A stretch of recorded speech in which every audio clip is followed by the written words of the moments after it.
Mi esposa les dijo a sus amigas, no creo que este matrimonio tonto dure ni un año más. Está muy por debajo de mi nivel.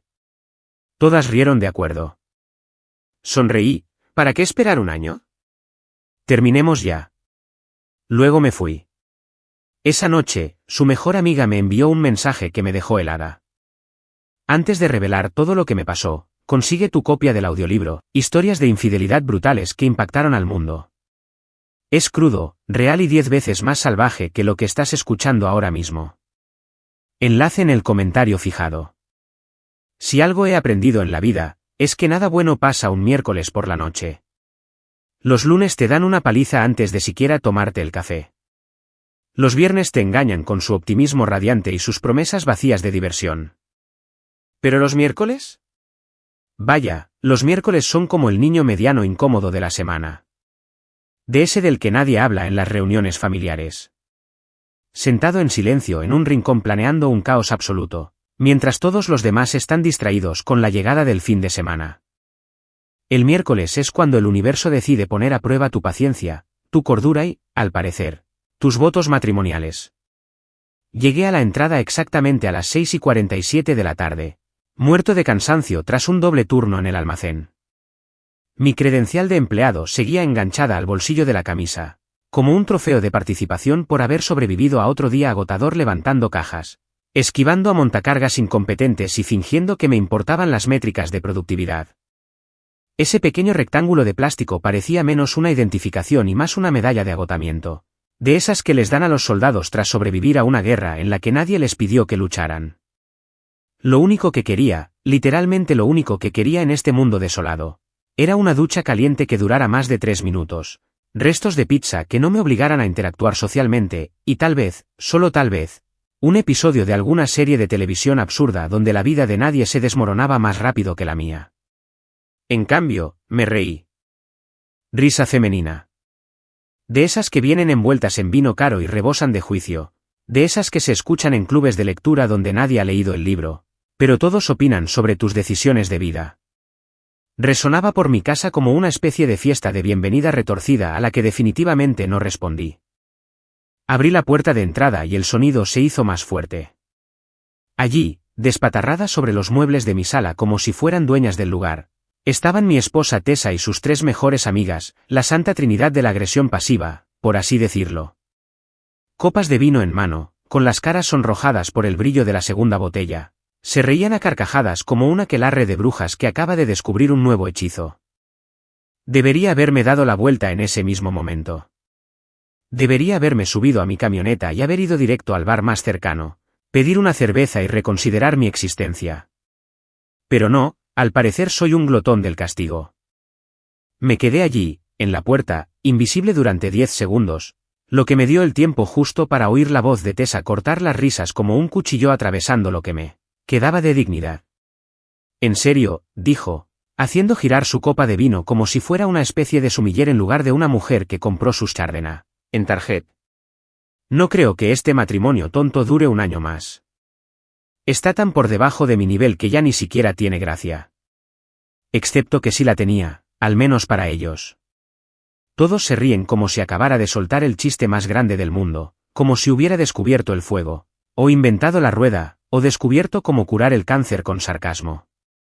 Una de sus amigas, Daniele, creo, la de la risa molesta que suena como un coche intentando arrancar en invierno, le dio una palmada en la rodilla.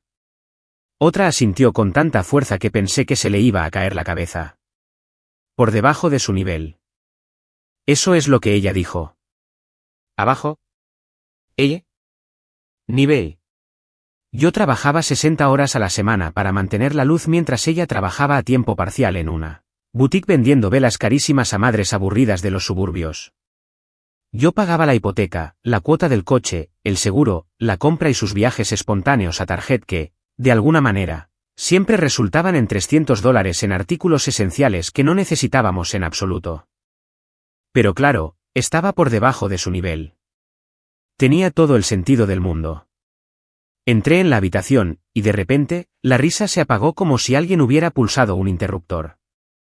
4 pares de ojos se volvieron hacia mí, abiertos como platos con esa inconfundible mirada de «rayos». ¿Cuánto yo? El rostro de Tessa pasó de sonrojado como el vino tinto a, ¡ay, no! Me pilló blanca, en menos de lo que se puede decir diferencias irreconciliables. Sonreí. No una sonrisa falsa, ni una sonrisa de enfado, sino esa sonrisa tranquila y apacible que te da cuando por fin te llega la claridad como un tren de carga a 140 kilómetros por hora en la autopista. ¿Por qué esperar un año? Dije con voz firme, casi alegre. Terminemos ya. No tiene sentido prolongar tu sufrimiento, ¿verdad? No querría que aguantaras otros 12 meses casada con alguien tan por debajo de tu nivel. Eso suena agotador. Podrías haber oído caer un alfiler. Demonios, podrías haber oído una conciencia hacerse añicos en 1000 pedazos sobre esa alfombra manchada de vino. El silencio era tan denso que podría haberlo cortado con un cuchillo de mantequilla y servirlo como aperitivo. La copa de vino de Tessa se congeló en el aire. Su boca se abrió y se cerró como un pez que intenta respirar en tierra firme. De repente, sus amigas encontraron sus copas de vino absolutamente fascinantes, como si las respuestas a todos los misterios de la vida estuvieran escondidas en el fondo de una botella de Moscato de $7. Nadie hizo contacto visual. Nadie dijo una palabra. Fue hermoso, de verdad, ese silencio incómodo que no se compra con dinero. Cariño, es solo un desahogo. Tessa finalmente tartamudeó, con la voz quebrada como hielo fino bajo presión. Ya sabes, charla de chicas. ¿Estábamos, no? Interrumpí, todavía sonriendo. Desahogándome, como el aire que sale de un neumático. Oh, ya sabes, un matrimonio que se hunde. Lo entiendo perfectamente. Es muy terapéutico. No esperé respuesta. No la necesitaba. Me di la vuelta y subí directamente a nuestra habitación. Bueno, supongo que técnicamente ya era su habitación, así que saqué mi bolso de lona del armario.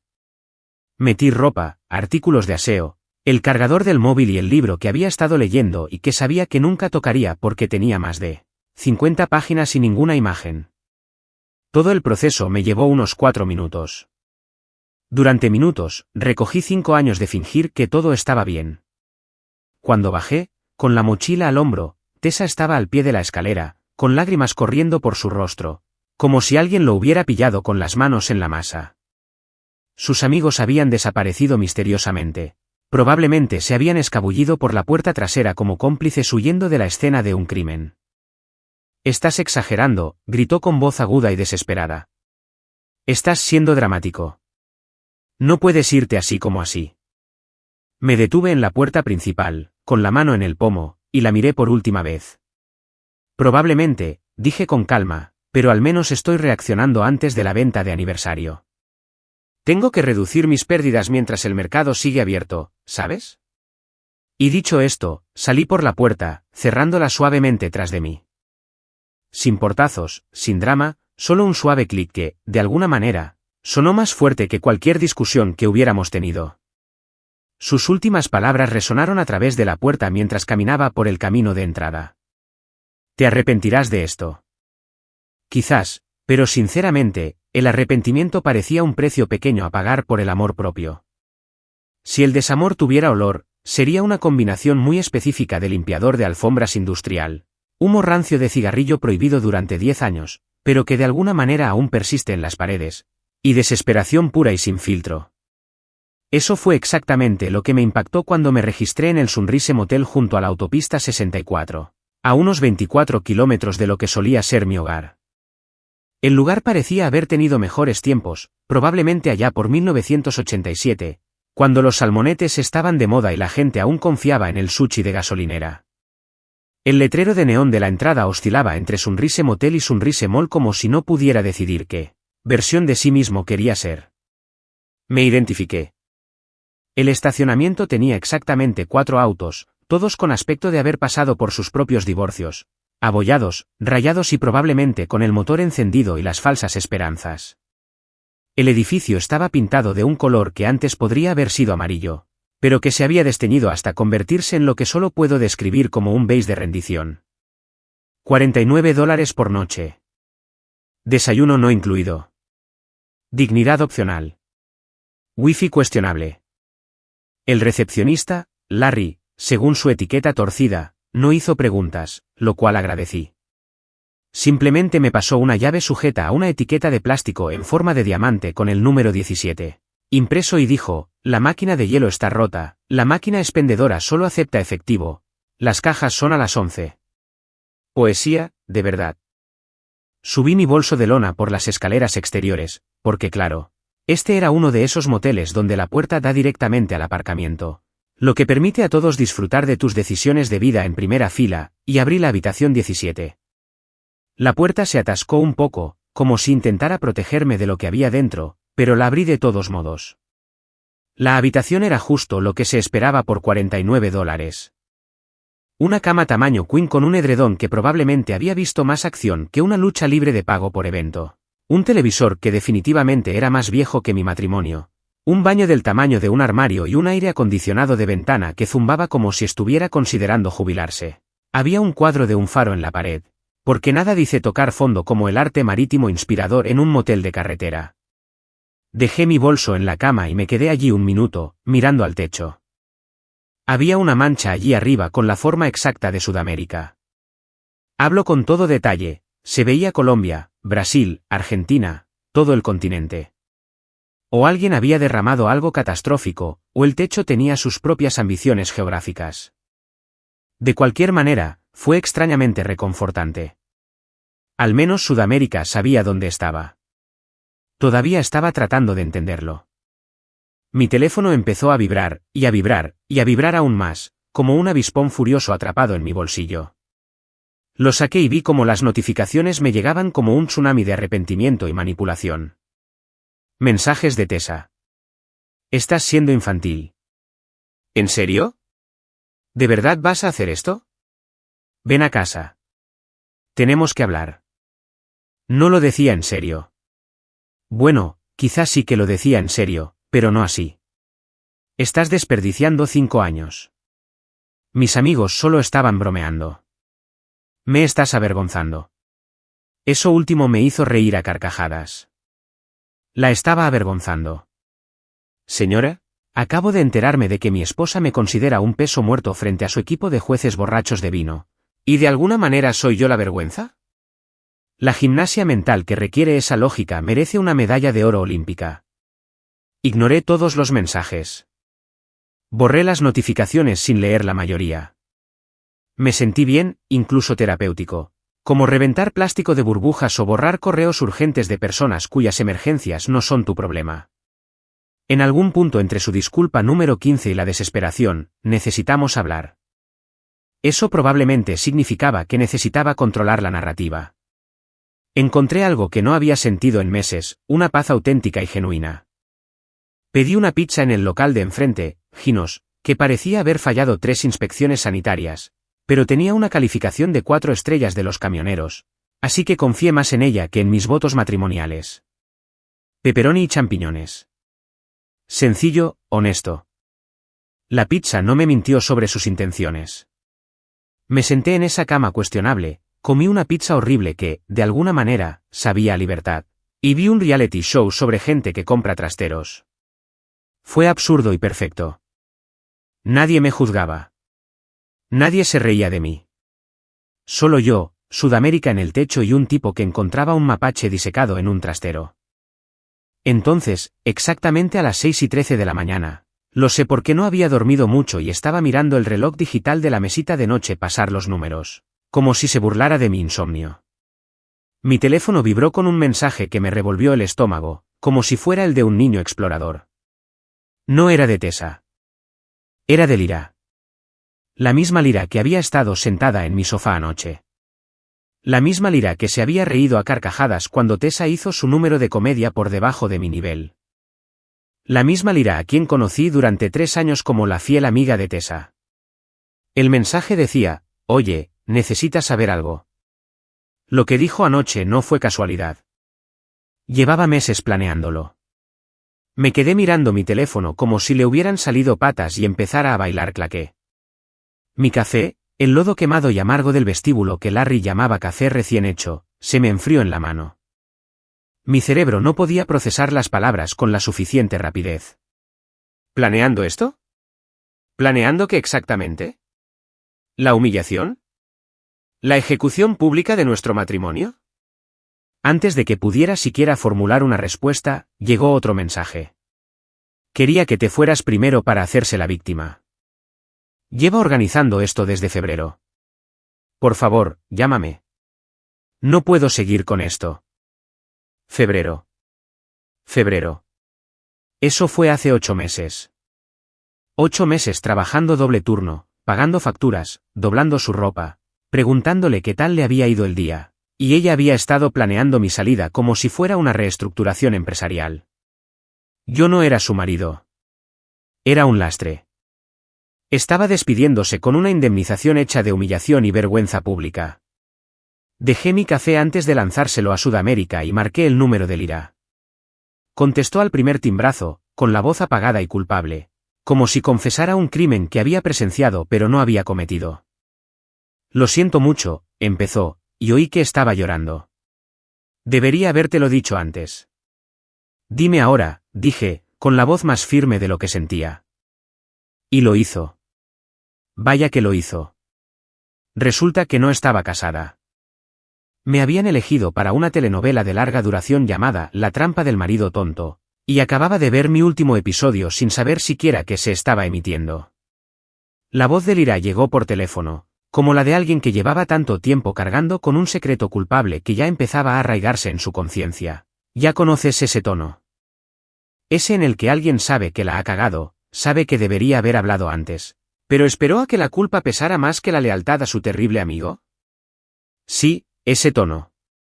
Ha estado construyendo un caso, dijo Lira, con las palabras saliendo atropelladamente, como si temiera que si dejaba de hablar, se desespere. Habla con un abogado desde febrero, anotando peleas falsas en una libretita que guarda en el coche. Ha estado documentándolo todo, haciéndote parecer inestable, controlador, quizás incluso peligroso. Me senté en el borde de esa cama de motel barata, agarrando con la mano libre el edredón áspero con tanta fuerza que se me pusieron los nudillos blancos. Peligroso. Repetí, con la voz apagada por la incredulidad. Lira, trabajo turnos de 14 horas y todavía doblo las toallas como a ella le gusta. Ya sabes, en esos elegantes tercios en lugar de las mitades normales. Clasifico por colores las perchas del armario. Compro el papel higiénico caro porque dice que el barato atenta contra su comodidad. Eso no es peligroso. Eso es estabilidad olímpica mezclada con una preocupante dosis de complacencia. Lira dejó escapar un sonido que era mitad risa, mitad sollozo. Lo sé. Créeme, lo sé. Pero le ha estado contando esta historia a cualquiera que la escuche. Le dijo a su madre que eres controladora financieramente porque controlas la cuenta bancaria. Les dijo a sus compañeros que no la dejas invitar amigos, olvidando convenientemente que vamos a tu casa todas las semanas a tomar tu vino y comer tus bocadillos.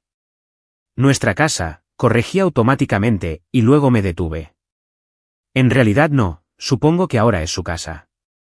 Vivo en un motel con el techo manchado como Sudamérica, y el recepcionista parece haber visto cosas que harían llorar a un director de cine de terror. Ha estado tomando capturas de pantalla de tu cuenta bancaria, continuó Lira, y la oía moverse, probablemente paseándose como cuando estaba nerviosa. Cada vez que pagas una factura, cada vez que transfieres dinero a tu cuenta de ahorros, lo ha estado documentando como si estuvieras cometiendo algún delito financiero. Nos lo mostró una vez, dijo que estabas controlando sus gastos y restringiendo su acceso al dinero. Me reí mucho.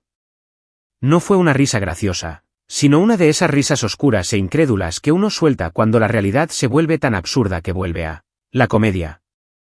Yo pago las cuentas, Lira. Ya sabes, como un adulto funcional, la hipoteca, la luz, el agua, el internet que necesita para sus historias de Instagram sobre cómo vivir su mejor vida. Eso se llama responsabilidad, no control. Y ella tiene acceso a todo. La misma cuenta bancaria, las mismas tarjetas, las mismas contraseñas. No estoy restringiendo nada, excepto nuestra posibilidad de ser desalojados. Lo sé, repitió, y se le quebró la voz. Por eso llamo. Quería presionarte para que te fueras y así poder denunciarte por abandono. Te marchaste anoche. Eso era exactamente lo que ella quería. Probablemente ya les envió un mensaje a sus abogados diciendo que te marchaste furioso durante una discusión y abandonaste el matrimonio sin previo aviso. Mi taza de café, aún con ese horrible lodo del vestíbulo del motel, empezó a temblar en mi mano. No por miedo, sino por una ira pura y concentrada. De esas que empiezan en el pecho y se extienden por todo el cuerpo como fuego. Ella lo planeó. Dije lentamente, asimilando las palabras. Ella, literalmente, planeó mi humillación. Sí, susurró Lyra. Ella lo coreografió. Nos invitó a su casa precisamente una noche que sabía que llegaríamos tarde. Se aseguró de que tuviéramos suficiente vino para que estuviéramos relajados y riéndonos. Luego lo dijo tan alto que lo oíste, esperando que reaccionaras exactamente como lo hiciste. Quería que fueras el malo que se fue. Quería ser la pobre esposa cuyo marido no soportaba una charla de niña. Me levanté y empecé a caminar de un lado a otro por la pequeña habitación del motel, lo que me llevó unos 4 pasos antes de tener que darme la vuelta. ¿Por qué me cuentas esto ahora? ¿Por qué no la semana pasada, el mes pasado, en febrero, cuando al parecer empezó a tratar nuestro matrimonio como un proyecto de demolición? Hubo una larga pausa. Podía oír la respiración de Lyra. Casi podía sentir el peso de su culpa a través del teléfono. Porque no pensé que realmente lo haría, finalmente lo dijo. Pensé que solo se estaba desahogando, que estaba siendo dramática como a veces. Pero anoche, cuando dijo eso, vi tu cara. Dios mío, la cara que pusiste cuando entraste. Y luego nos envió un mensaje después de que te fuiste, muy emocionada, diciendo que la primera fase estaba completa, como si fuera un atraco. Ya no podía más. No podía verla destruirte así. Fase 1, repetí aturdido. Hay varias fases. ¿Te llamará hoy? Probablemente ya lo hizo. Llorará, se disculpará y te rogará que vuelvas a casa. Entonces, cuando lo hagas, si es que lo haces, documentará tu inestabilidad emocional o tu negativa a comunicarte. Está creando un patrón. El abogado le dijo que necesita pruebas de inestabilidad para obtener un mejor acuerdo. Sentía como si me hiciera un cortocircuito en la cabeza. Era mi esposa. La mujer con la que me casé 5 años atrás en aquel granero que ella insistió. La que me costó 3 meses de sueldo, la mujer a la que le prometí una eternidad, quien me prometió lo mismo. De pie bajo esas guirnaldas de luces con ese vestido que había compartido en Pinterest durante 2 años.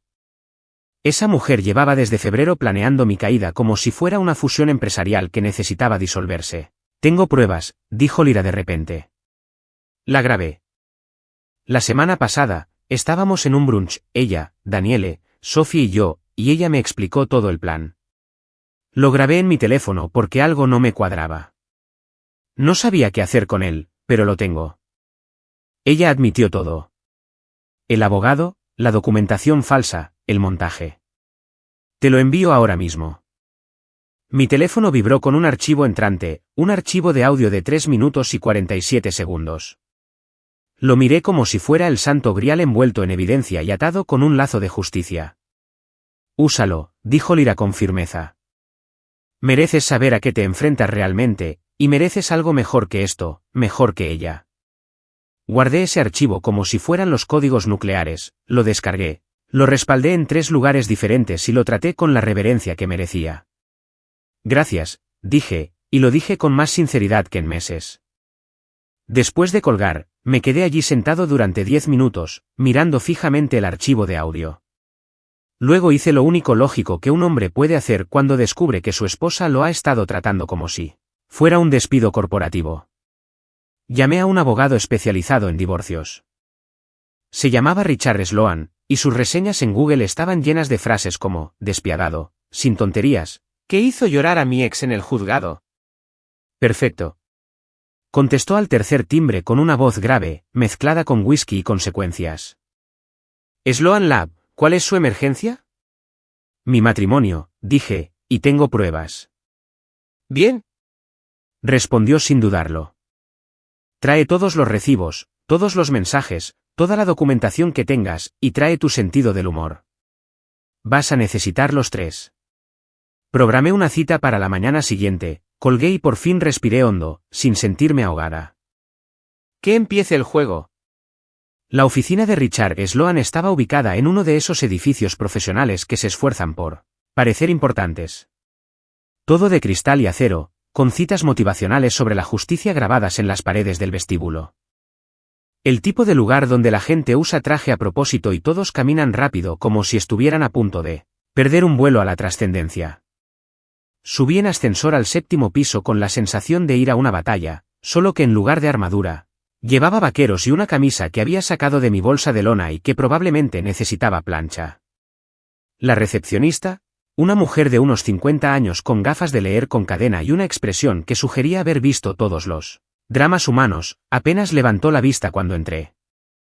¿Nombre?, preguntó, escribiendo algo en su computadora con el entusiasmo de quien lleva haciendo este trabajo desde antes de que se inventara el correo electrónico. Tengo una cita con el señor Sloan, dije. Mi nombre está en el archivo. Ella asintió, presionó un botón en su teléfono y dijo, tu 930 está aquí.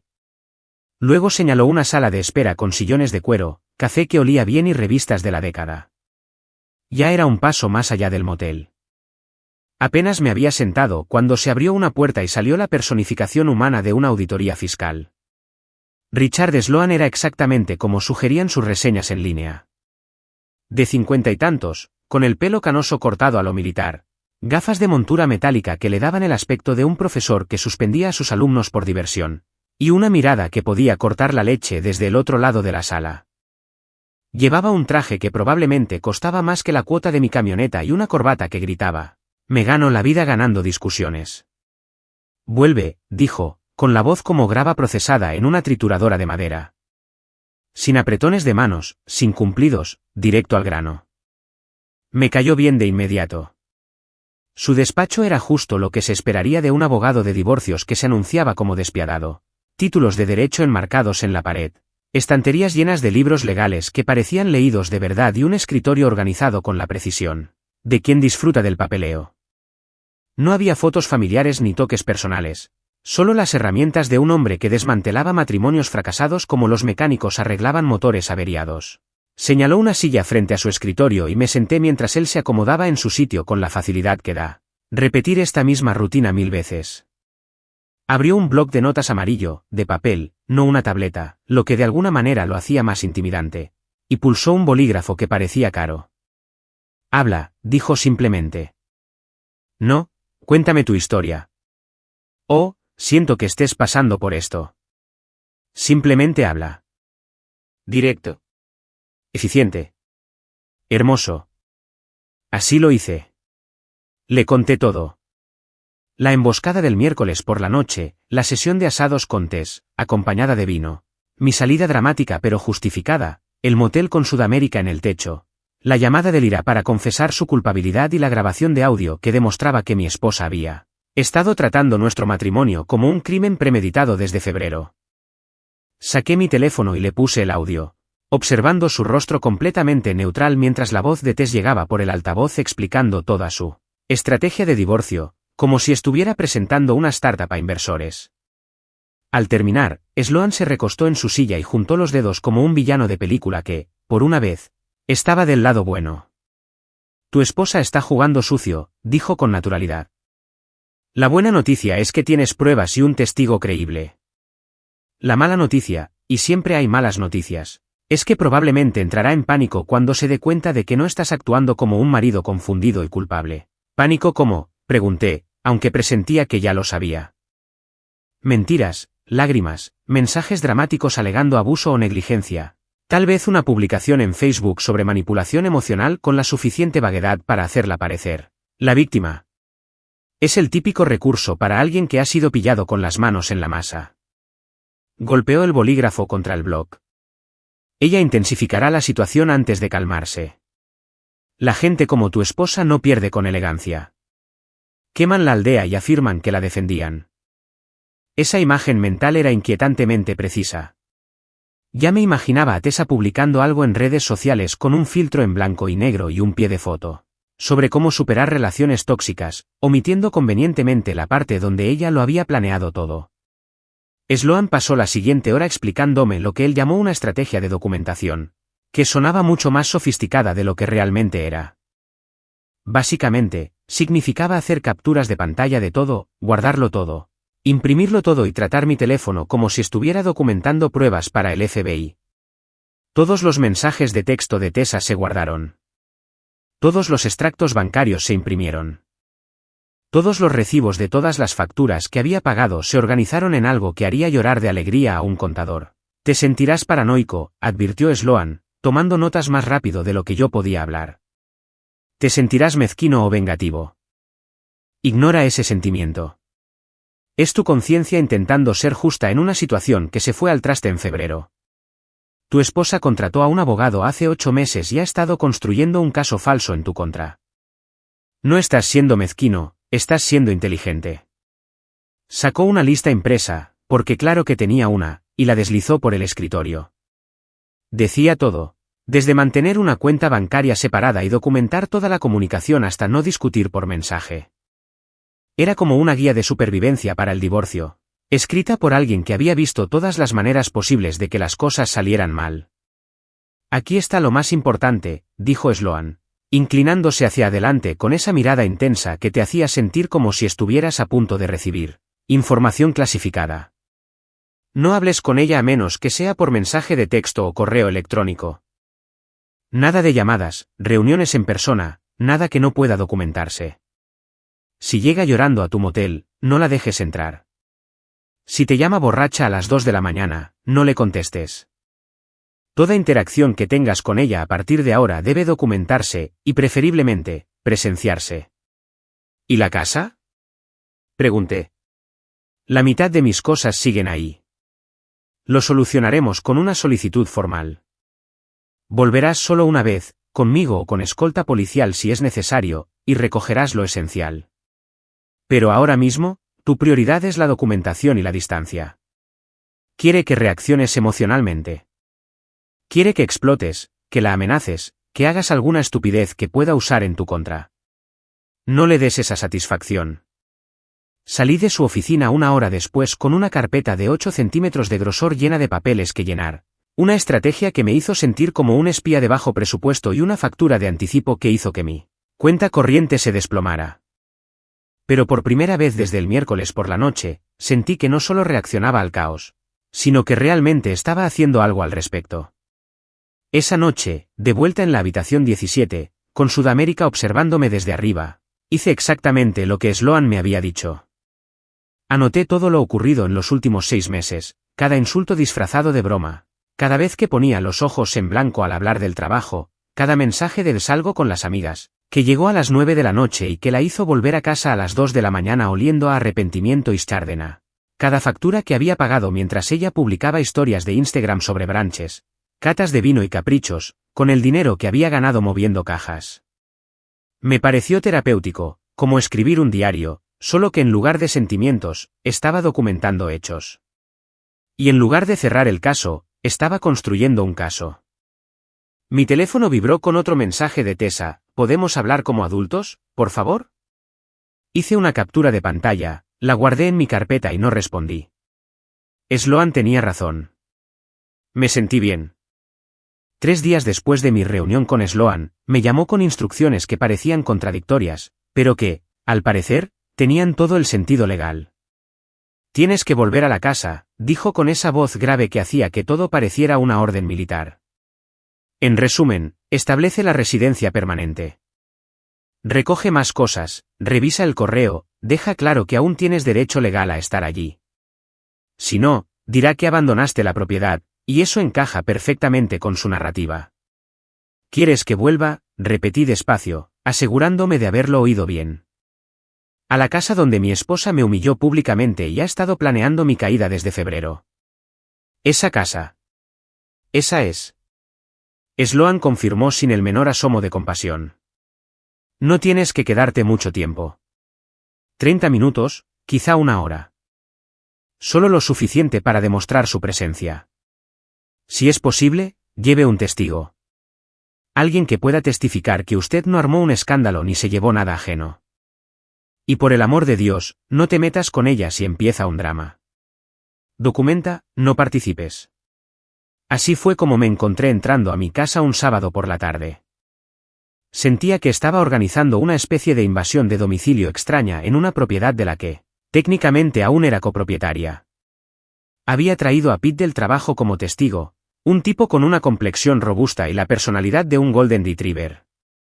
Aceptó de inmediato cuando se lo pedí, probablemente porque su propio divorcio de hacía 3 años había sido tan complicado que comprendió la tarea. Tranquilo, dijo Pete al bajar de mi camioneta. Recoge tus cosas, no muerdas el anzuelo, y salimos en 20 minutos. Fácil. Nada de esto iba a ser fácil, pero agradecí el optimismo. Usé mi llave, que sorprendentemente seguía funcionando, y empujé la puerta principal.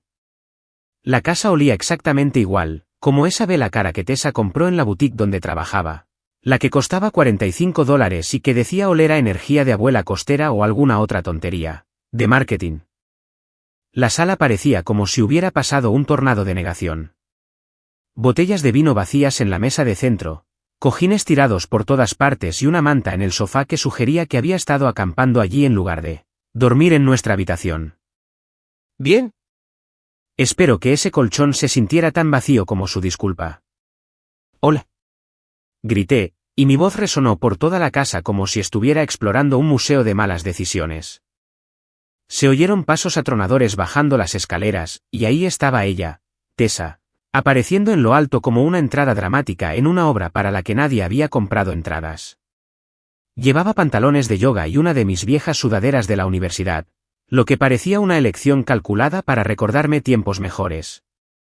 Llevaba el pelo recogido en un moño despeinado, sin maquillaje, los ojos rojos como si hubiera estado llorando o viendo películas tristes sin parar. Probablemente ambas cosas. Volviste, dijo, y su voz tenía ese tono entrecortado y esperanzador que se escucha en las comedias románticas justo antes de que la pareja se reencuentre en el aeropuerto. Solo que esto no era una comedia romántica, y yo no estaba allí para una reunión.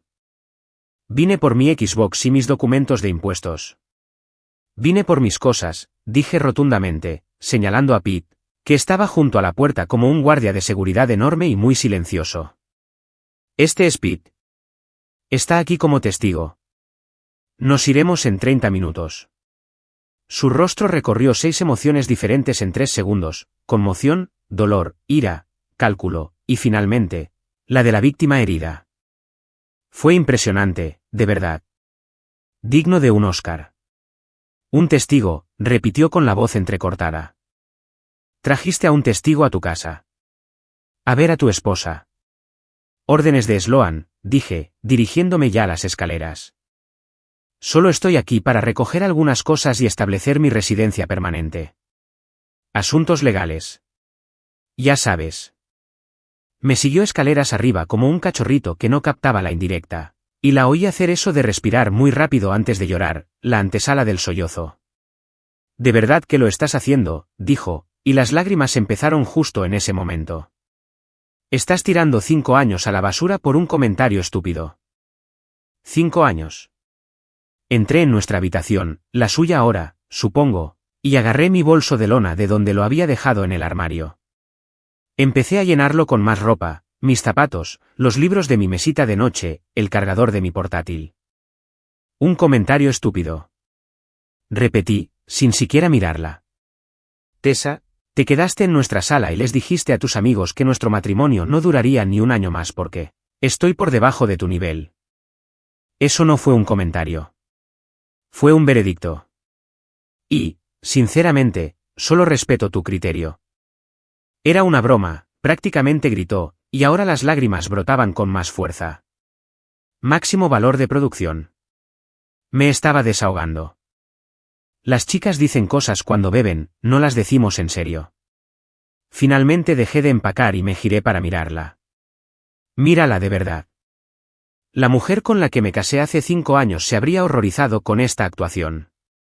La mujer con la que me casé se habría disculpado de inmediato, sinceramente, sin excusas. Esta persona parada frente a mí, fabricando lágrimas y reescribiendo la historia. Ni siquiera la reconocí. Esto es lo que pasa con los chistes, dije con calma, subiendo la cremallera de mi mochila. Se supone que son graciosos. En esa sala, nadie tenía dudas sobre si estabas bromeando o no. Se rieron porque estaban de acuerdo contigo. ¿Y sabes qué? No pasa nada. Tienes derecho a tu opinión. Pero yo también tengo derecho a no quedarme ahí y ser el centro de atención. Me agarró del brazo cuando intenté pasar junto a ella, y me agarró tan fuerte que me detuve. Por favor, susurró, y por un segundo, solo un segundo, casi me sentí mal. Casi. Podemos arreglar esto. Podemos ir a terapia. Haré lo que sea. Terapia, dije, retirando suavemente su mano de mi brazo. ¿Te refieres a lo del consejero matrimonial o al abogado de divorcios con el que te has estado reuniendo desde febrero? El color se le fue de la cara más rápido que el agua por el desagüe. Abrió la boca. Cerró. Lo abrí de nuevo. No se oía ningún sonido. Era como ver un ordenador colapsar en tiempo real. ¿Quién te dijo eso? Por fin logró decirlo, y su voz pasó de desesperada a peligrosa. ¿Lira? ¿Te lo dijo Lira? ¿Importa?, pregunté, colgándome la bolsa de lona al hombro. ¿Vas a negarlo? No lo hizo, y fue lo más honesto que había hecho en meses. Revisaste mis cosas, dijo, ofendiendo como cualquier buena persona pillada con las manos en la masa. Eso es una violación de la privacidad. Me reí. No pude evitarlo. No pasé por nada. Pero vaya, ni siquiera intentaste negarlo. No dije que no fuera cierto, ni que no entiendo de qué hablas. Simplemente me acusaste de espiar. Eso es una revelación, Tessa. Eso es una señal de póker. Sus lágrimas se habían detenido por completo, reemplazadas por algo más intenso. Más frío. La máscara se estaba cayendo, y debajo había alguien que definitivamente no reconocí. Estás siendo cruel, dijo. No. Respondí, bajando las escaleras con Pete todavía de guardia junto a la puerta, como un portero muy paciente. Estoy siendo eficiente. Hay una diferencia. Cogí mi consola de videojuegos del centro de entretenimiento y la desconecté con la confianza de quien la había instalado y por lo tanto, tenía todo el derecho a devolverla. Tomé correo del mostrador, facturas a mi nombre, que probablemente acabaría pagando. Cogí la cafetera que había comprado con mi propio dinero. Tessa apareció de nuevo en lo alto de las escaleras, y esta vez no había lágrimas. Solo frío cálculo. Espero que seas feliz, dijo con la voz cargada de veneno. Me detuve en la puerta, Pete ya estaba afuera cargando cosas en mi camioneta. No estoy contento, dije con sinceridad. Pero ya no me estoy ahogando. Y ahora mismo, con eso basta. Esto no ha terminado, me gritó. Lo sé, dije. Por eso contraté a Sloan. Cerré la puerta con el mismo clic suave del miércoles por la noche, caminé hacia mi camioneta y me alejé de esa casa como si estuviera abandonando la escena de un crimen. Lo cual, en cierto modo, supongo que era así. Pete no dijo nada durante los primeros 8 kilómetros. Luego, finalmente, tu exesposa da miedo. Sí, estoy de acuerdo. Por eso está a punto de ser mi exesposa. No es así. Lo sé, pero debería serlo. Resulta que, cuando se exponen las mentiras de alguien, todo el castillo de naipes se derrumba, y de repente todos los cómplices empiezan a experimentar este fenómeno descabellado llamado conciencia. Es como una reacción retardada. Tarda unos días en manifestarse, pero cuando lo hace, ¡cuidado! Llevaba 2 días con mi nueva rutina. Trabajo, motel, cena en el microondas, contemplando Sudamérica desde el techo mientras reflexionaba sobre mis decisiones, cuando sonó mi teléfono con un número que reconocí, pero que no esperaba ver. Jenny, otra miembro del club de vinos de Tessa. La que siempre parecía un poco incómoda con la energía de las chicas malvadas del grupo, pero nunca lo suficiente como para irse o hablar. Era la amiga equivalente a Suiza. Neutral, educada y evitaba los conflictos a toda costa. Oye, dijo cuando contesté, y su voz tenía ese temblor de culpa que me estaba resultando familiar.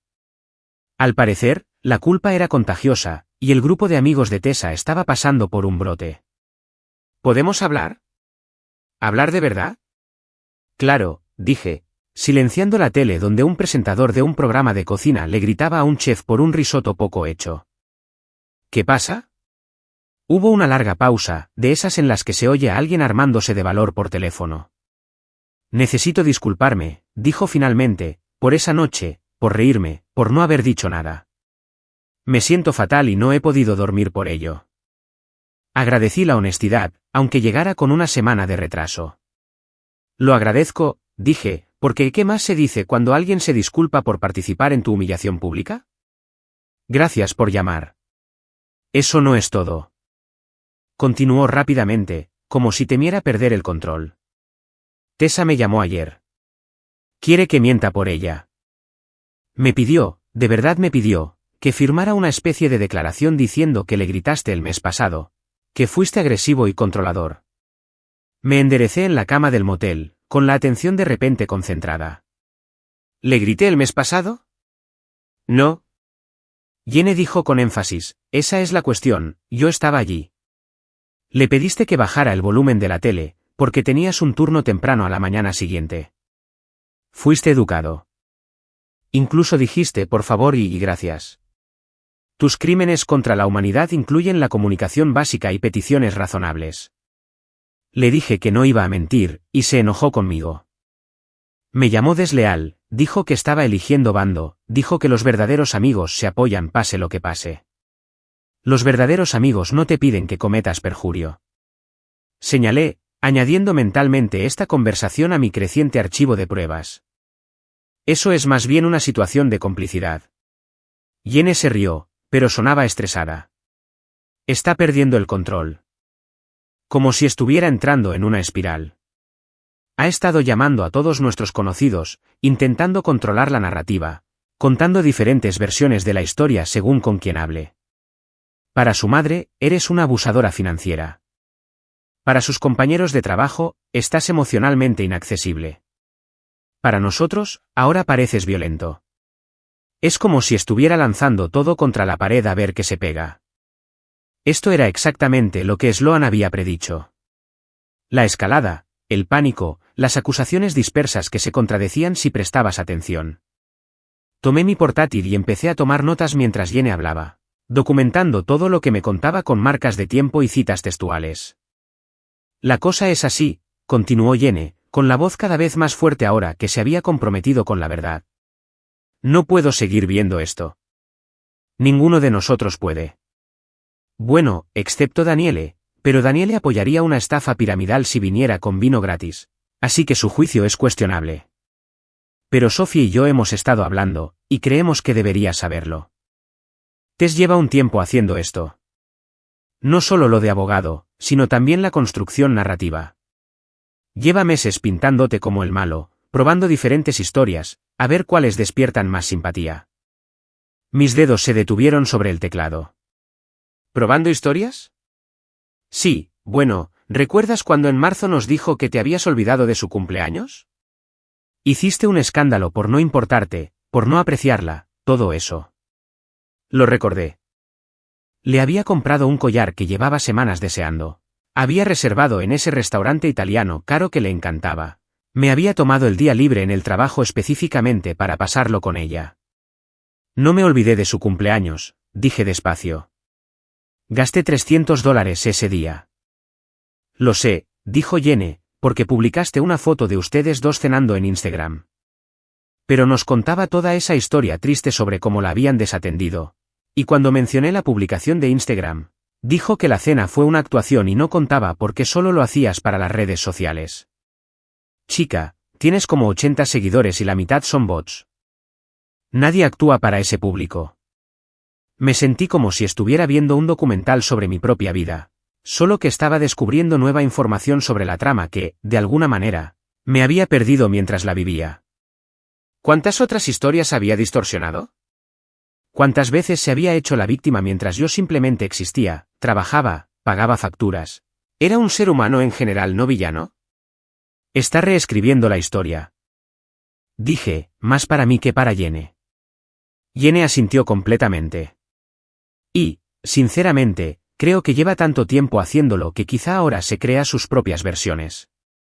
Como si hubiera contado tantas veces la historia del cumpleaños olvidado. En su cabeza probablemente sí ocurrió así. La verdad se volvió incómoda, así que simplemente la reemplazó. Hablamos otros 20 minutos, y Jenny me contó otros ejemplos de la creatividad narrativa de Tessa. La vez que me dijo que no apoyaba su carrera cuando literalmente la llevaba a entrevistas de trabajo y la ayudaba a practicar. La vez que dijo que nunca quería pasar tiempo con sus amigos cuando había organizado al menos una docena de noches de juegos y cenas en nuestra casa.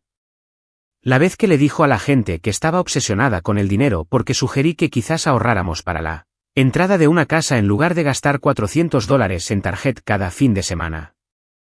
Cada historia que Jenny me contaba era una versión distorsionada de algo real, lo suficientemente distorsionada como para hacerme quedar mal, pero con un toque de verdad que la hacía creíble.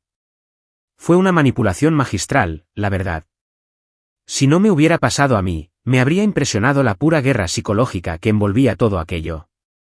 ¿Estarías dispuesta a declarar?, pregunté finalmente, después de que Jenny agotara su lista de grandes éxitos de la historia revisionista de Tessa. Para mi abogada, solo documentar lo que viste, aquello sobre lo que te pidió que mintieras. Totalmente de acuerdo, dijo Jenny sin dudarlo. Lo escribiré esta noche y te lo enviaré, y si necesitas que hable directamente con tu abogado, lo haré. Esto no está bien. Lo que te está haciendo no está bien, y debería haber dicho algo antes. Después de colgar, llamé inmediatamente a Sloan y le dejé un mensaje de voz con la información. Luego saqué el bloc de notas amarillo que me había dado. Había comprado el mío después de nuestra primera reunión, sintiéndome muy oficial y con un aire de abogada. Y añadí el nombre de Jenny a mi lista de testigos, justo debajo del Ira y encima de Pete, quien había presenciado la misión de recuperación de la casa y la crisis de Tessa, digna de un Oscar. Mi teléfono vibró con un mensaje de Sophie, la cuarta integrante del club de vinos. Jenny me dijo que te llamó. Yo también quiero ayudar. Tessa está fuera de control. Las filas enemigas desertaban más rápido de lo que podía documentarlo.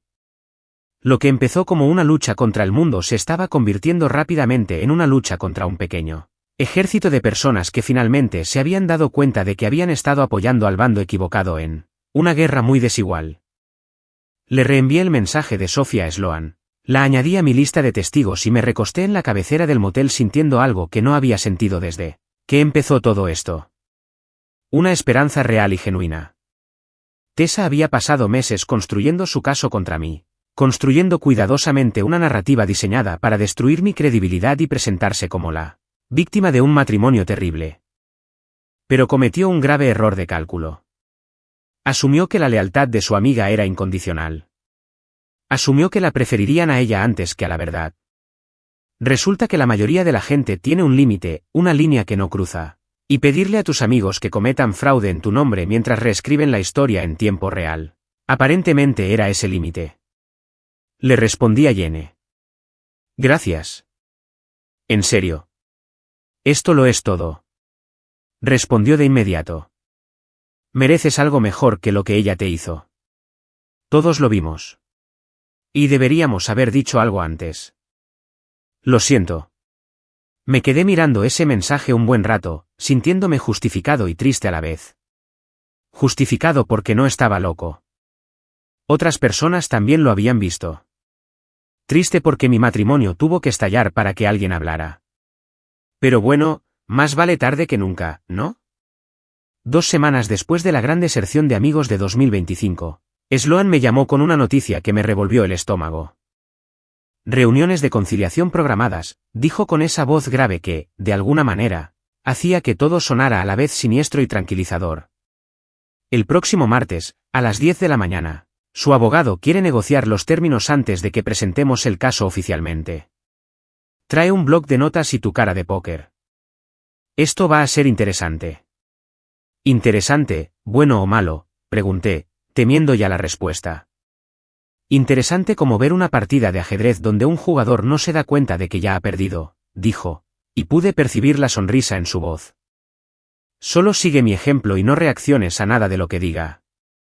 Deja que yo me encargue de la conversación. El martes por la mañana llegó con toda la emoción de una cita de endodoncia. Me puse mi única camisa buena, la que suelo guardar para funerales y entrevistas de trabajo, y conduje hasta la oficina de Sloan con la sensación de estar preparándome para la batalla. Pete se había ofrecido a acompañarme moralmente, Pero pensé que tener una nevera humana merodeando de fondo podría dar una impresión equivocada. Además, Sloan me había asegurado que había visto casos peores que el mío y que había hecho llorar a los abogados de la parte contraria al menos 3 veces solo este año. El hombre era básicamente un asesino legal con título en derecho y un plan de pensiones. Llegué 15 minutos antes, lo que me dio el tiempo justo para tomarme un café horrible en la oficina y cuestionar cada decisión que me había llevado a este punto. Debería haber visto las señales de alerta antes. Debería haberme dado cuenta cuando empezó a trabajar más turnos de noche en la boutique que cerraba a las 6. Debería haber prestado atención cuando de repente necesitó un tiempo a solas que coincidió con sus reuniones mensuales de brunch, que al parecer incluían una consulta legal. Sloan salió de su oficina a las 9:55 con un traje que probablemente costaba más que mi alquiler mensual y una expresión que sugería que acababa de afilar sus cuchillos verbales específicamente para esta ocasión. ¿Listo?, preguntó, como siempre lo estaré. Respondí, y era la verdad, envuelta en resignación y con un lazo de ansiedad. Entramos en la sala de conferencias, un espacio que parecía una sala de reuniones corporativa cualquiera, con una mesa larga, sillas incómodas y una pizarra que probablemente había presenciado miles de divorcios, y allí estaban. Tessa, sentada al otro lado como si estuviéramos a punto de negociar una toma de rehenes, y su abogado. Su abogada. ¿Por dónde empiezo? Se llamaba Victoria Cross. Sí, en serio, como la medalla militar, y parecía exactamente alguien que había elegido la abogacía de divorcios como profesión específicamente, para arruinar vidas por dinero. Probablemente tendría unos 40 años, vestía un traje con código postal propio, tacones que podían usarse como armas y llevaba un maletín que parecía tan caro que incluso tenía su propia póliza de seguro. Llevaba el pelo recogido en un moño tan apretado que probablemente le daba superpoderes, y con una sonrisa que te hacía revisar la cartera para asegurarte de que seguía ahí. Le tendió la mano a Sloan con la confianza de quien nunca ha perdido en nada.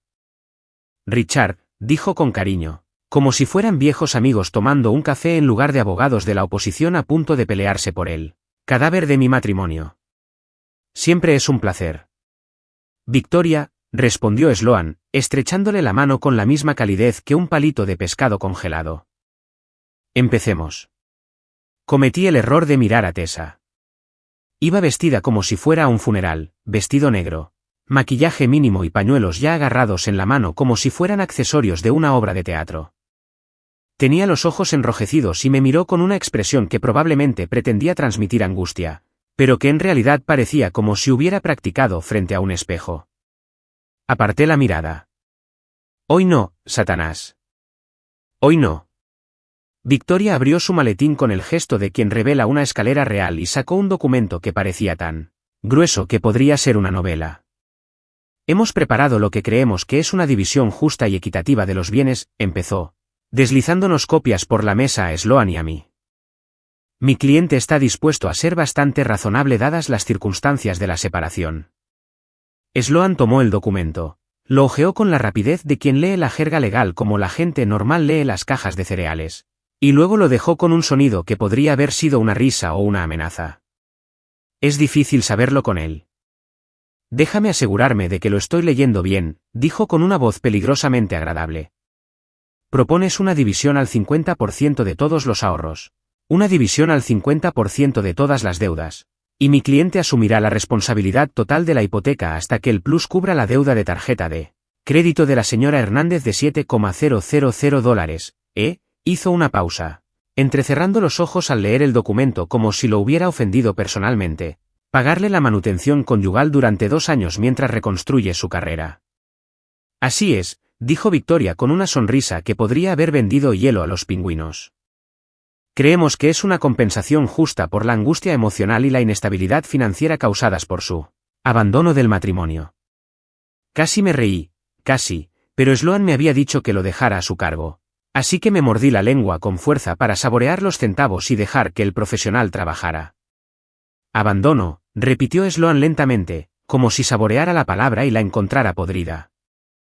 Interesante caracterización de un hombre que se fue tras descubrir que su esposa había estado planeando su salida con un abogado desde febrero, documentando incidentes falsos y humillándolo públicamente frente a testigos. Por cierto, Tenemos declaraciones de 3 de esos testigos. ¿Quieren copias? La sonrisa de Victoria brilló como una bombilla a punto de apagarse. Mi cliente se desahogaba con sus amigos en lo que creía que era una conversación privada. En su casa, Sloan lo interrumpió con suavidad. En su sala, lo suficientemente alto como para que lo oyera al llegar a casa después de un turno de 14 horas. Eso no es desahogarse, Victoria. Es una trampa, y ambas lo sabemos. Tessa emitió un sonido como el de un animal herido y se secó los ojos con el pañuelo. No quise que pasara nada de esto, dijo, con la voz entrecortada. Solo lo quiero. Señora Hernández, dijo Sloan, sin crueldad, pero con la firmeza suficiente para detenerla a mitad de la frase. Por favor, deja que tu abogada hable por ti. Para eso le estás pagando. La temperatura en la habitación bajó unos 20 grados. Victoria apretó la mandíbula y rebuscó entre sus papeles como si buscara un guión diferente. Mi cliente cometió errores, admitió, lo que era el equivalente legal a admitir que su caso tenía daños estructurales leves. Sin embargo, tiene derecho a hacerlo. Déjame detenerte ahora mismo, dijo Sloan, y ahora su voz tenía ese tono cortante que probablemente hizo que el abogado contrario tuviera pesadillas. Esto es lo que va a pasar. Mi cliente aceptará una división justa de las ganancias de la casa cuando se venda. La señora Hernández conserva su vehículo y sus deudas personales, todas, incluyendo los $7,000 en tarjetas de crédito que acumuló comprándose cosas. Mi cliente conserva su vehículo, su plan 401k y su dignidad. Sin manutención conyugal, sin asumir sus deudas. Sin tonterías sobre la angustia emocional de una mujer que contrató a un abogado antes de contratar a un consejero matrimonial. Eso es completamente irrazonable, empezó Victoria. Tenemos grabaciones, dijo Sloan simplemente, y la sala quedó en silencio. Grabaciones de audio de la señora Hernández detallando toda su estrategia para fabricar pruebas de abandono e inestabilidad. Contamos con declaraciones de varios amigos que pueden atestiguar sobre sus solicitudes de testimonio fraudulento.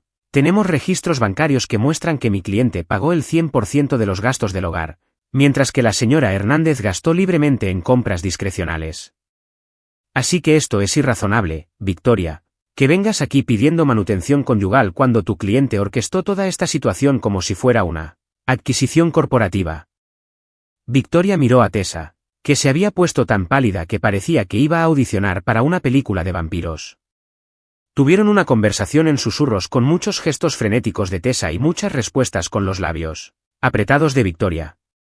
Finalmente, Victoria se volvió hacia nosotras.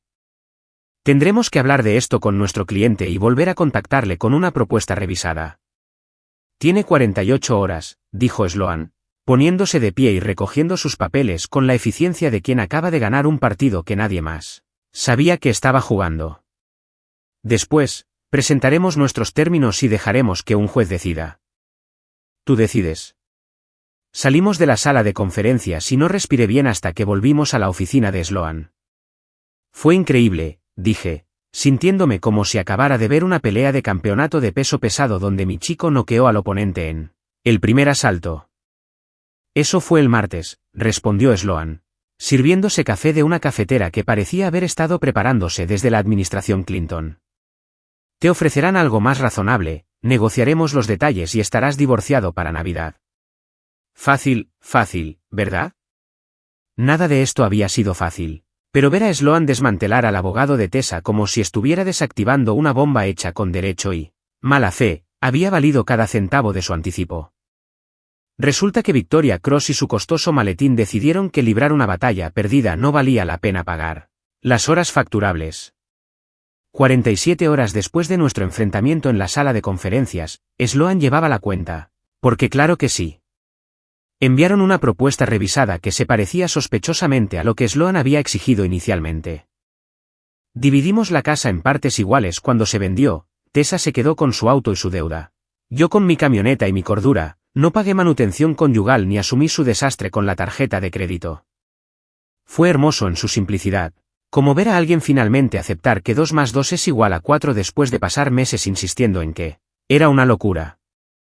Firmamos los papeles un jueves por la tarde, ambos en la oficina de Sloan, pero cuidadosamente ubicados para no tener que mirarnos a los ojos.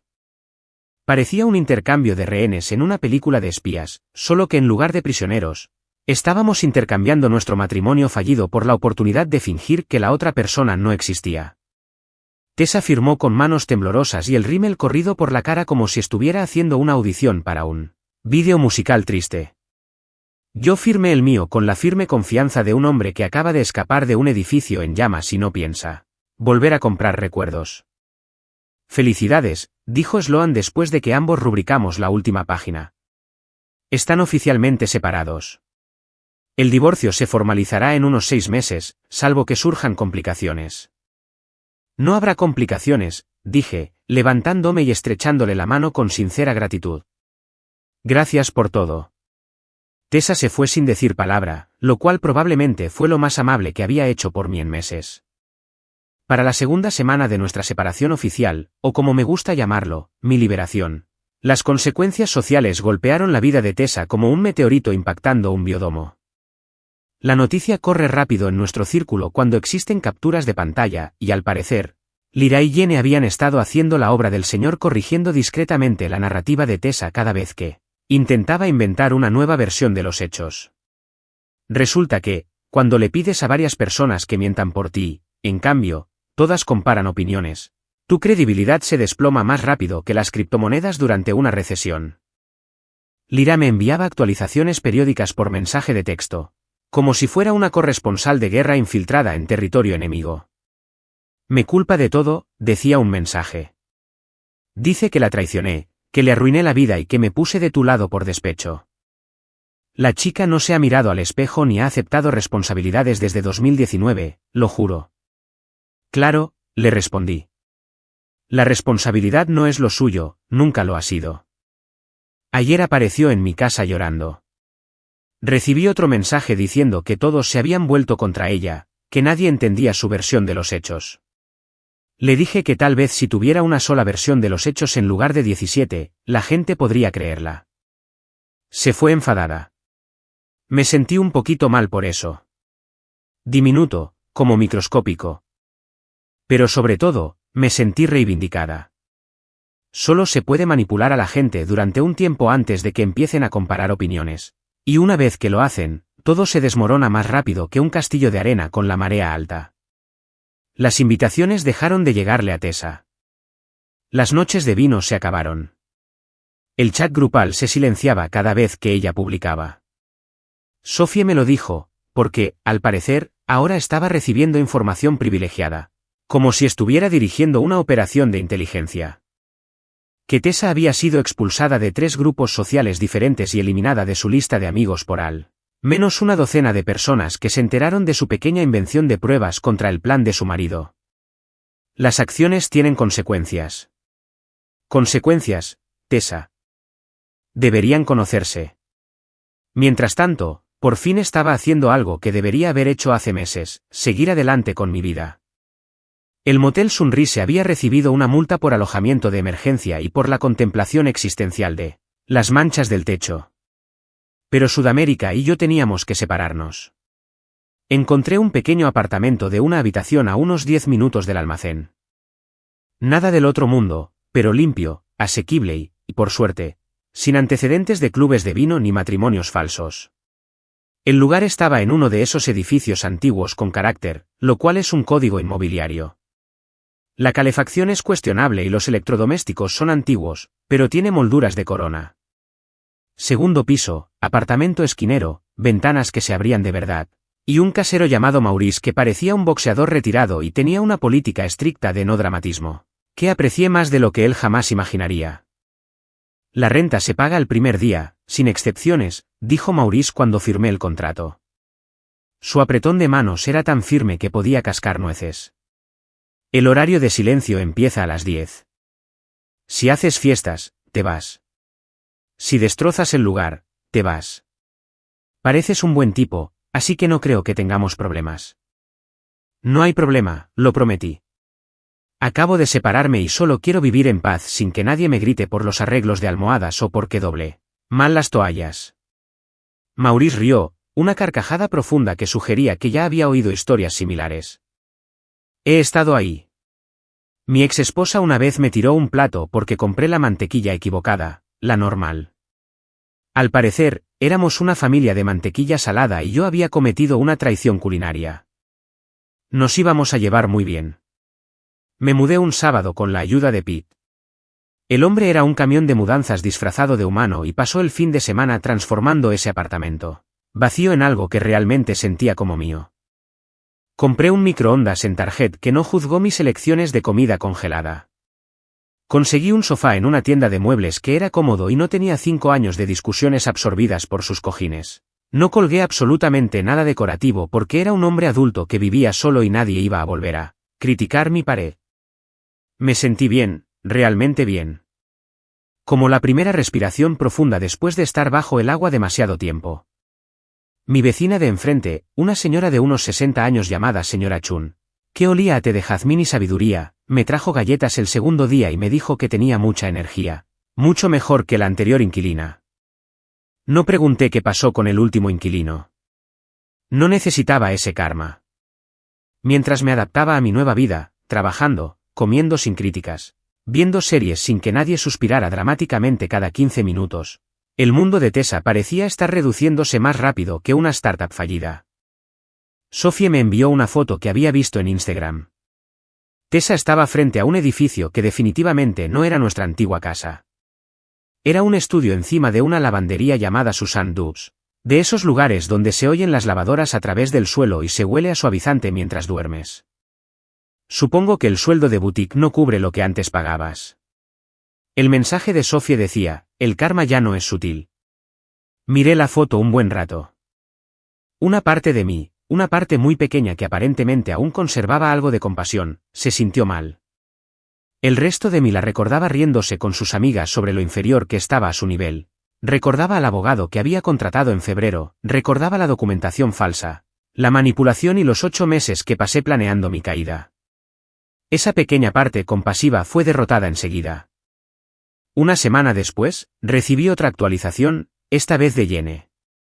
Vi a Tessa trabajando en esa nueva cafetería de la calle Morrison. Ahora es barista. Parecía triste. No respondía a eso.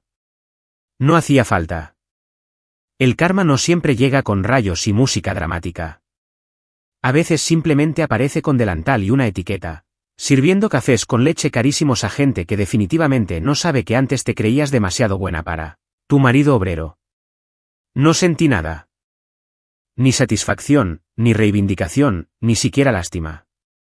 Simplemente nada. Y esa nada parecía libertad. Esa noche, sentada en mi sofá sin prejuicios, en mi apartamento tranquilo, comiendo pizza que había pedido sin que nadie comentara mis decisiones, me di cuenta de algo importante. Era feliz. No extasiada, ni emocionada, simplemente tranquila y pacíficamente feliz. El tipo de felicidad que no necesita público, ni validación, ni publicaciones de Instagram que la demuestren. Mi teléfono vibró. Un mensaje de Pete. ¿Cerveza mañana después del turno? Claro, respondí. La vida estaba mejorando. Lentamente, en silencio, sin alardes. Y así era exactamente como lo quería. 3 meses después de mi nueva vida. Una en la que pagaba mi propio alquiler, tomaba mis propias decisiones y no tenía que justificar mi existencia ante nadie. El almacén contrató a una nueva contable. Se llamaba Riley Cooper, y se presentó un lunes por la mañana con zapatillas deportivas y su atuendo informal de negocios, y una taza de viaje que decía, no discuto. Solo explico por qué tengo razón. Me gustó de inmediato, lo que debería haber sido mi primera señal de que finalmente me estaba recuperando de mi anterior desastre de relación. Tenía unos 30 años, el pelo oscuro recogido en una coleta que sugería que no tenía tiempo para peinados elaborados y unos ojos marrones que parecían haber visto algo, pero con sentido del humor. Tenía esa confianza que nace de saber lo que vales sin necesidad de anunciarlo a todos. Básicamente, lo opuesto a Tessa, lo que probablemente explica su atractivo inmediato. La conocí oficialmente durante una reunión de seguridad obligatoria a la que nadie quería asistir. De esas en las que te muestran vídeos sobre accidentes de montacargas de 1987 y esperan que te mantengas despierto durante 45 minutos de normas de la OSA.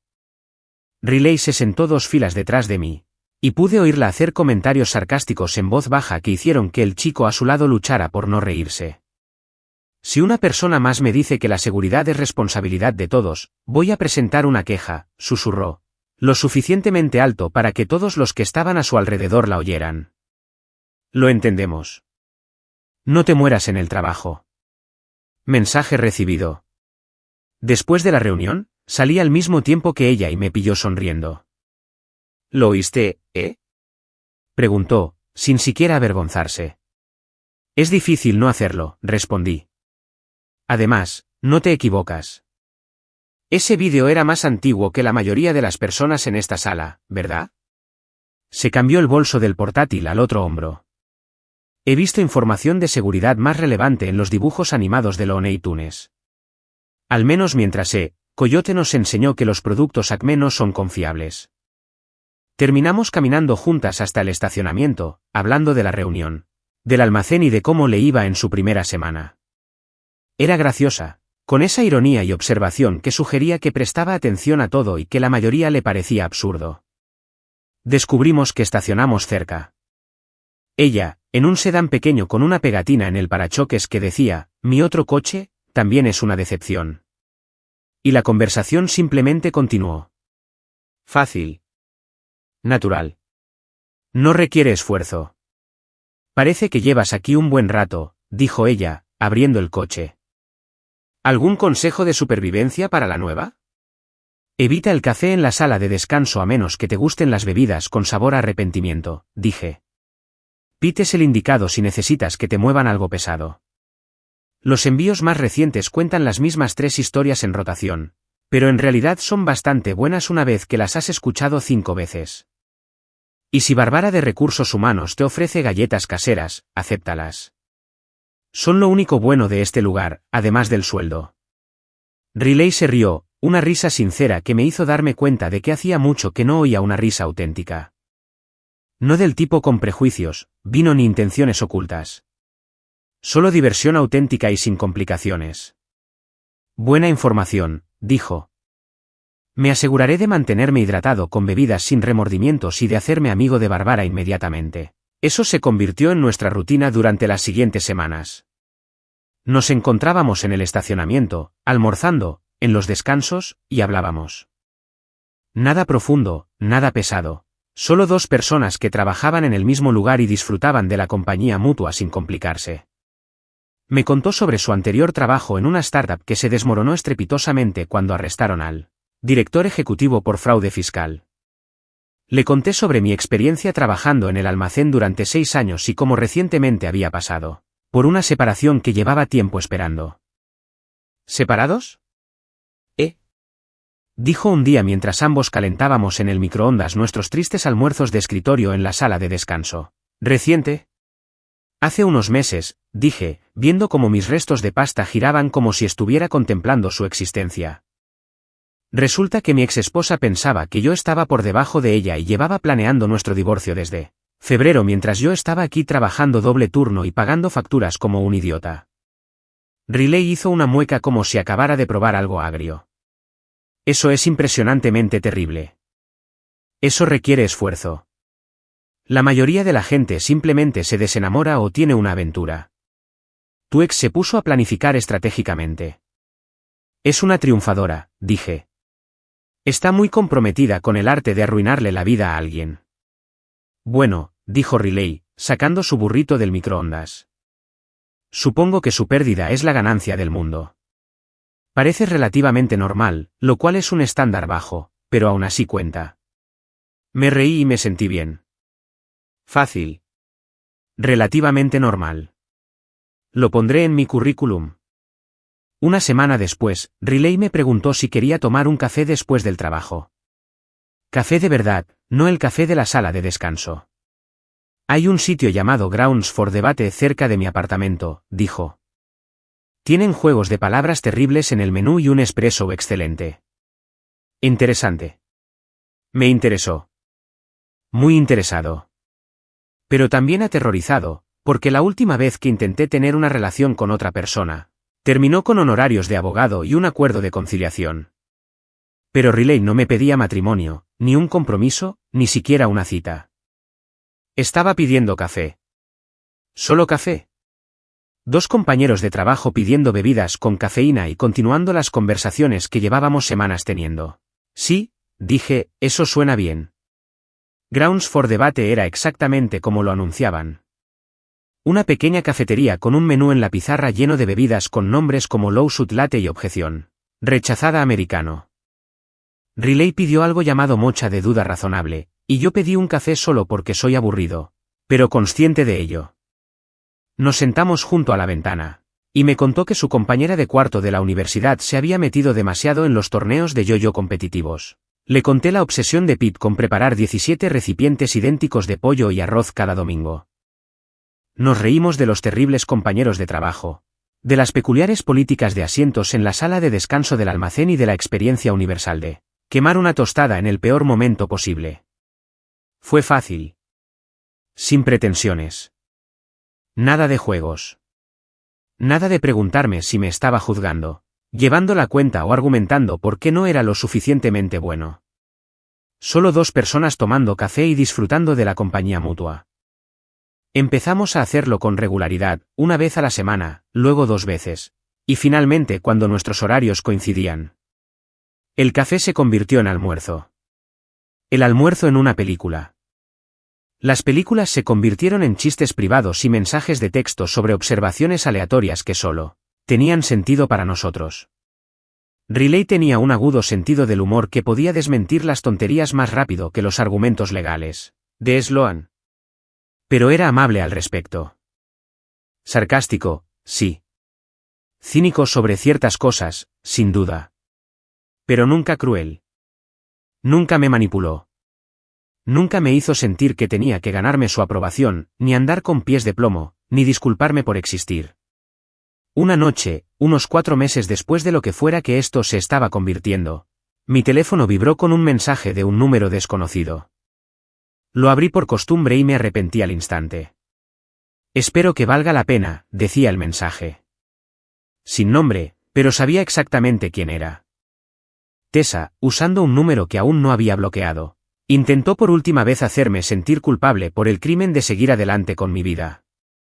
Le enseñé el mensaje a Riley, casi esperando que se pusiera rara, que me hiciera 20 preguntas sobre mi ex o que lo convirtiera en un drama. En cambio, lo miró, me miró a mí y me dijo, bloquéalo. Tuvo la oportunidad de merecer la pena y la desperdició estrepitosamente. No le des espacio. Bloqueé el número más rápido que una llamada spam sobre garantías extendidas de autos, y me sentí glorioso. Catártico, incluso. Mi antiguo yo se habría angustiado por ese mensaje, se habría preguntado si debía responder, se habría sentido culpable por ser feliz. ¿Mi nuevo yo? El que sobrevivió al Motel Sunrise, a las negociaciones legales y aprendiendo a vivir sin críticas constantes. Esa versión de mí simplemente borró la evidencia y siguió adelante. ¿Sabes qué es gracioso? Dije, guardando el teléfono en el bolsillo. La tranquilidad me costaba $49 la noche cuando vivía en ese motel. Ahora es gratis. De hecho, mejor que gratis.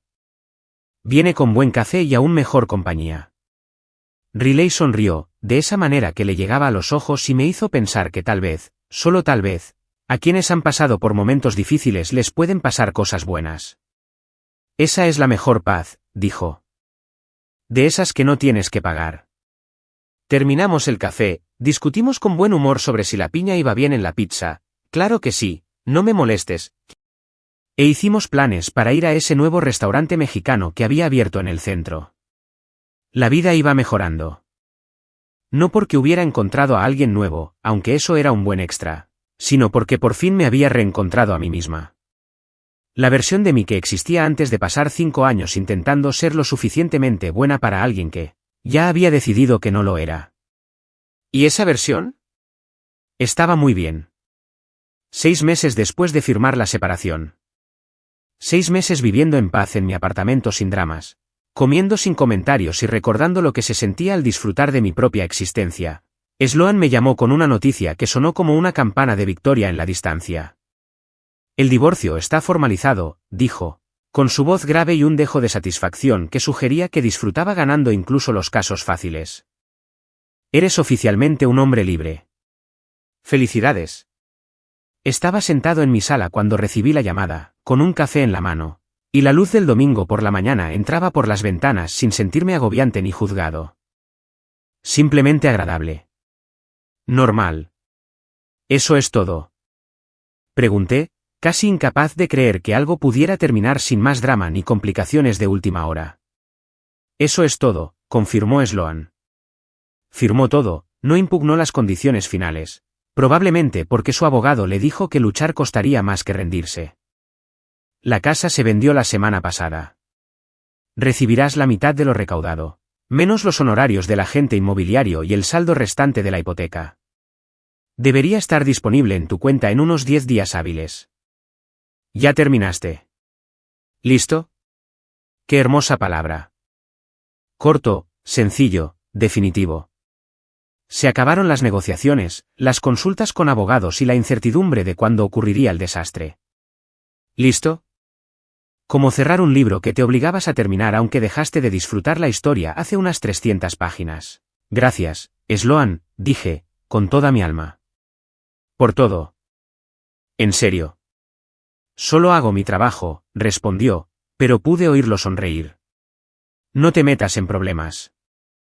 Y si alguna vez te vuelves a casar, cosa que no recomiendo, pero que rara vez me hacen caso, firma un acuerdo prenupcial y ten a mano esas capturas de pantalla. Colgamos y me quedé un minuto procesando la información. Divorciada. Oficialmente, legalmente, completamente divorciados. El matrimonio que empezó con promesas y guirnaldas de luces en un granero terminó con abogados, papeleo y una separación limpia que parecía más una transacción comercial que la disolución de una pareja de hecho. Pero, sinceramente, no había problema. Más que bien. Hay cosas que merecen ceremonia y emoción. Esto merecía eficiencia y un cierre. Le escribí a Riley. Divorciados oficialmente esta mañana. Después, un café para celebrar, me respondió en segundos. Felicidades por tu libertad. El café es para aficionados. Vamos a almorzar. De esos elegantes con mimosas sin límite y tostadas de aguacate carísimas. Yo invito. Así pasé mi primer día como divorciado. Estaba desayunando con una mujer que me hacía reír, que no llevaba la cuenta de mis fracasos y que pensaba que una tostada de aguacate era un desayuno perfectamente razonable, aunque costara $12. Nos sentamos junto a la ventana de un local de moda que Riley había encontrado, de esos con ladrillos vistos y bombillas Edison, y un menú que describía los huevos como de origen local, como si las gallinas tuvieran código postal. ¿Cómo te sientes?, preguntó Riley, alzando su mimosa en un simulacro de brindis. ¿Liberada? ¿Aliviada? ¿Lista para tomar decisiones vitales cuestionables? En serio, dije, chocando mi copa con la suya. Me siento normal. Normal, como siempre. No es actuar para un público normal ni andar con pies de plomo. Simplemente existir sin necesidad de permiso ni aprobación. Es una locura. Eso se llama ser un adulto funcional, dijo Riley sonriendo. Bienvenido de nuevo. Te extrañábamos. El lunes siguiente, me llamaron a la oficina de Pete, lo cual fue extraño porque Pete no era mi jefe, era mi amigo, y de vez en cuando, un camión de mudanzas disfrazado de humano. Pero allí estaba, sentado tras un escritorio con aspecto oficial y un poco incómodo, como un Golden Retriever obligado a llevar traje para una boda. Cierra la puerta, dijo, y mi mente inmediatamente pensó en el peor de los casos. Recortes presupuestarios. Despidos. Alguien finalmente me denunció por comerme las galletas de Bárbara sin contribuir a la comida compartida de la oficina. Pero Pete sonreía, lo cual no coincidía con ninguna de mis predicciones catastróficas. Me llamaron de la empresa, dijo, reclinándose en su silla con la satisfacción de quien, por una vez, da buenas noticias. Vacantes para un puesto de subgerente. Te recomendé. Aceptaron. Felicidades. Ahora eres gerente. Más dinero, mejor horario. Y tienes tu propia oficina, que es básicamente un armario con ventana, pero aún así. ¿Oficina? Lo miré fijamente, con el cerebro a punto de estallar como un ordenador intentando cargar demasiadas pestañas a la vez. ¿En serio? Totalmente en serio, dijo Pete. Llevas aquí 6 años, conoces la operación mejor que nadie, llegas puntual, no causas problemas, y al parecer eso es lo suficientemente raro como para considerarse excepcional. Además, les conté sobre toda tu situación de divorcio y cómo lo gestionaste sin causar problemas en el trabajo. Les impresionaron tu madurez emocional y tus límites profesionales. Fueron sus palabras, no las mías. Subgerente. Mejor sueldo. Desarrollo profesional real en lugar de simplemente aparecer y mover cajas hasta la jubilación o la muerte. Lo que ocurra primero. No sé qué decir, admití. Di que sí, tonto, respondió Pete. Fechas de inicio el mes que viene. Recursos Humanos te enviará la documentación. Ahora sal de mi oficina para que pueda volver a fingir que sé lo que hago. Le estreché la mano. Le di las gracias unas 17 veces y salí de la oficina sintiéndome como si hubiera ganado algo por lo que ni siquiera sabía que competía. La vida realmente estaba funcionando. No de forma dramática, como en un montaje cinematográfico, sino de una forma estable y fiable que parecía sostenible. Como si por fin hubiera descubierto el secreto de la adultez. Y resultó que el código era simplemente no casarse con personas que creen que estás por debajo de ellas. Esa noche, Riley vino a mi apartamento. Era la primera vez que pasábamos el rato en mi casa en lugar de en una cafetería neutral. Trajo comida tailandesa, una botella de vino que probablemente costó más de $7 y un regalo de inauguración que resultó ser una lámina enmarcada que decía, los nuevos comienzos empiezan dejando atrás las viejas tonterías. Lo colgó en mi pared inmediatamente, justo encima del sofá. Por nuevos trabajos y divorcios finalizados, dijo, sirviendo vino en las copas desiguales que había comprado en Target, y por descubrir que mereces algo mejor.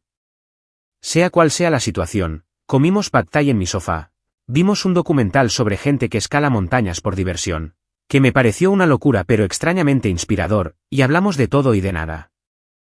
Me contó que planeaba adoptar un gato del refugio. Le conté mi nuevo puesto y que solo me daba un poco de miedo ser responsable de otros humanos. Se rió y dijo que estaría bien porque ya había pasado por cosas mucho peores. Sobre las 10 de la noche, después de terminar el vino y de que la conversación se hubiera sumido en un silencio confortable, mi teléfono vibró con una notificación por correo electrónico.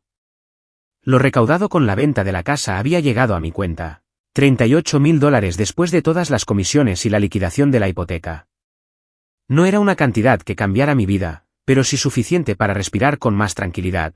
Ahorrar y tal vez tomarme unas vacaciones de verdad que no incluyeran un motel con manchas en el techo. Le enseñé la notificación a Riley y sonrió. Mírate. ¡Qué bien! Sobreviviendo con estilo. ¿Corregí? Lo mismo. Más tarde, cuando ella se fue y yo me preparaba para dormir en mi tranquilo apartamento, me vi reflejada en el espejo del baño y apenas reconocí al chico que me devolvía la mirada. No porque me viera diferente físicamente, sino porque mi expresión era diferente. Menos cansada. Menos derrotado. Menos como alguien que espera el próximo desastre. Pensé en aquella noche de miércoles de hace 6 meses, la risa, el vino, la línea que lo rompió todo. El momento en que Tessa dijo que yo estaba por debajo de su nivel y finalmente decidí que tenía razón. No porque yo estuviera realmente por debajo de ella, sino porque estábamos en planos de existencia completamente diferentes. Quería a alguien que actuara para ella, que la validara, que financiara su estilo de vida mientras ella reunía pruebas para una posible estrategia de salida. Solo quería una pareja. Alguien que me viera como un igual en lugar de una carga. Resulta que no puedes amar a alguien para que vea tu valor. No puedes superar el desprecio de alguien. No puedes arreglar un matrimonio que terminó mucho antes de que alguien se molestara en comprobar la fecha. Pero puedes alejarte. Puedes elegir tú mismo. Puedes reconstruir desde una habitación de motel de $49 la noche y terminar en un lugar mejor de donde empezaste. Me metí en la cama, en mi apartamento, con mis decisiones y mi paz, y sonreí al techo. No hay Sudamérica allá arriba, solo pintura blanca y posibilidades. A veces lo mejor que pierdes es aquello que te costaba todo conservar. Le escribí a Riley un último mensaje antes de dormirme. Gracias por esta noche. De verdad. Respondió inmediatamente. Cuando quieras. Eres buena compañía. Dejé el teléfono, cerré los ojos y pensé en el futuro por primera vez en años sin sentir miedo. Nuevo trabajo que empieza el mes que viene. Dinero ahorrado. Buena gente en mi vida que me aprecia. Un apartamento que se sentía como en casa. Y tal vez, con el tiempo, algo real con alguien que entendía que las relaciones no deberían sentirse como evaluaciones de desempeño. El mejor trato que he hecho. Salir por esa puerta un miércoles por la noche. ¿Segunda mejor? Todo lo que vino después. Si crees que esto es una locura, aún no has oído nada. La verdadera locura reside en mi audiolibro, Historias de infidelidad brutales que impactaron al mundo. Haz clic en el enlace del comentario fijado y sumérgete. Es traición, exposición y karma a todo volumen.